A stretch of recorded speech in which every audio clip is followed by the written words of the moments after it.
The bad news is time flies. The good news is you're the pilot.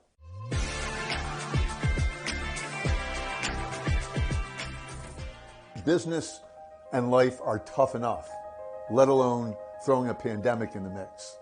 So I have people coming to me all the time as a speaker, a peak performance expert. How do we get through this? How do we progress? How do we deal with the uncertainty of everything?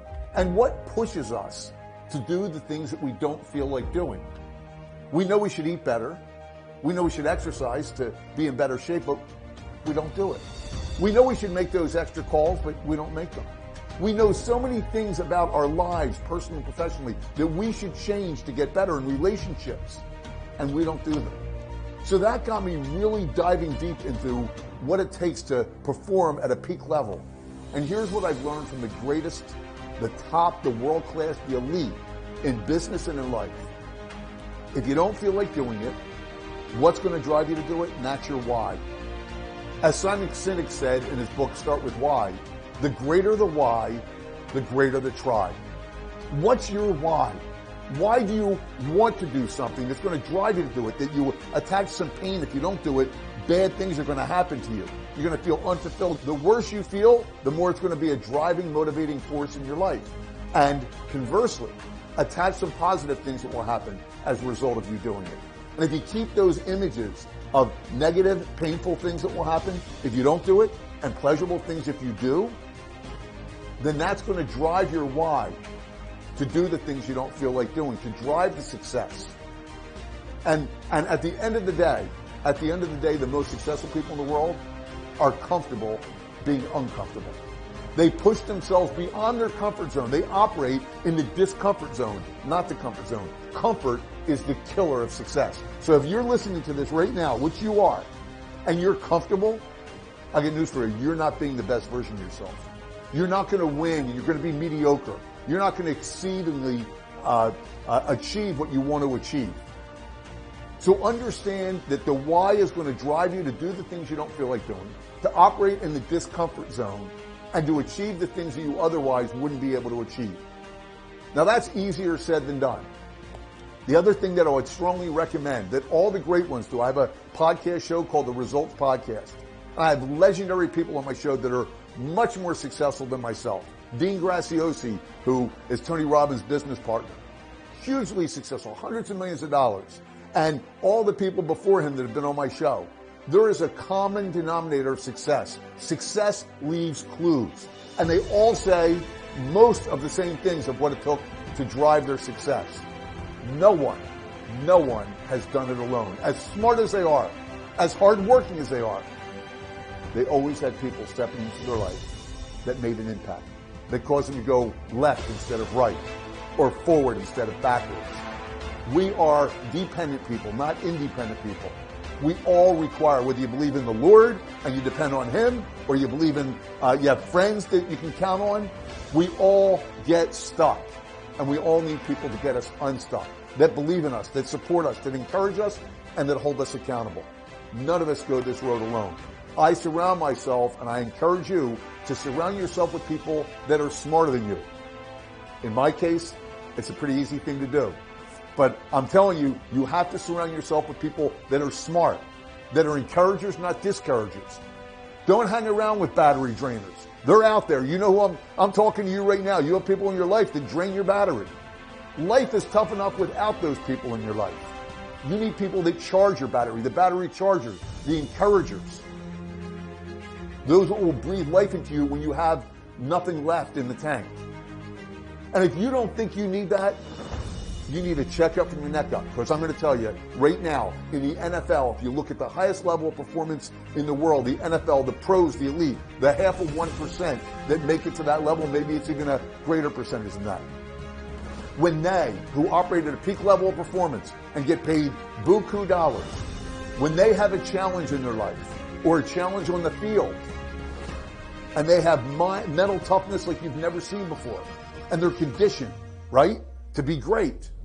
But I got news for you. When they make a bad play, and they come off the field, and their physiology, their shoulders are down, and they look beat and defeated, the first thing that happens, the very first thing that happens when they hit the sideline is other players converge on them, slap them in the head, hit them in the butt.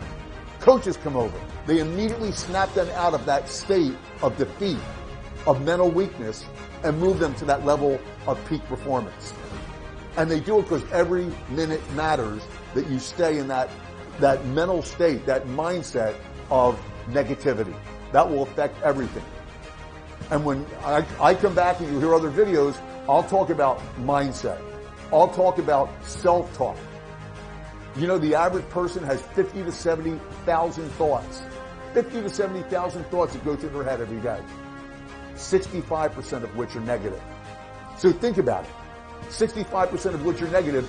What do you think will happen as a result of negative thoughts from negative situations, which you all deal with?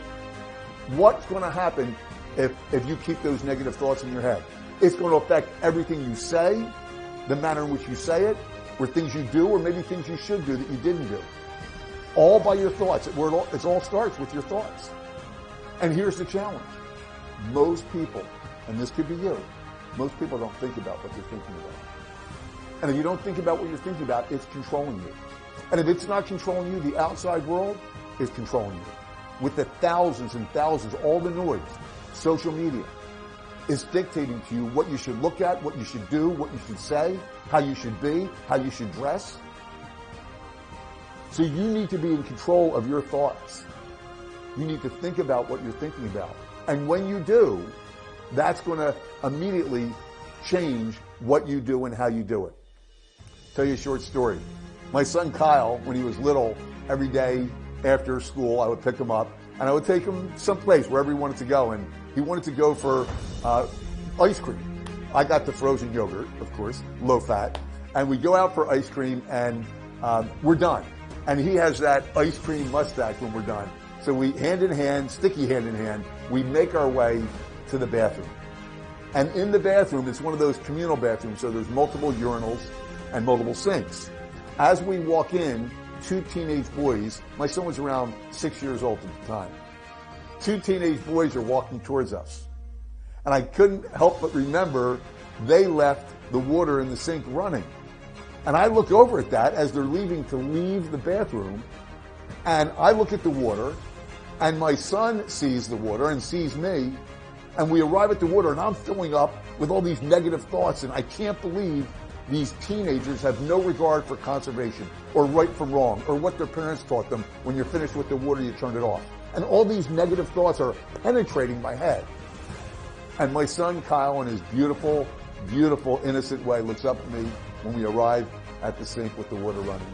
And he says, "Daddy, isn't that nice they left the water running for us?"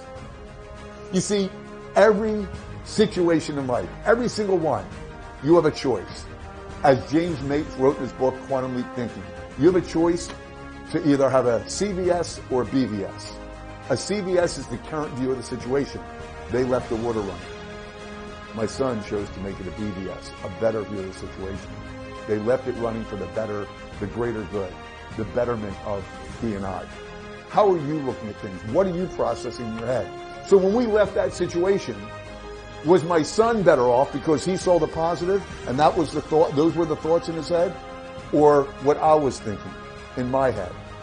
Who's going to have better results moving forward and impact people and have better spirit and better energy, better mojo, all the things that affect our daily lives? That's the lesson. So much what you learn from children, but that was certainly one of the lessons that I learned from my son. So as I finish up now, when I do keynotes in front of thousands or hundreds of people, I close with a poem. And the reason I close with a poem is because around 15 years ago, a woman in my audience, her name was Lynn Gidrow. She said my talk touched her so deeply that when her grandmother sadly passed away, she left her a poem.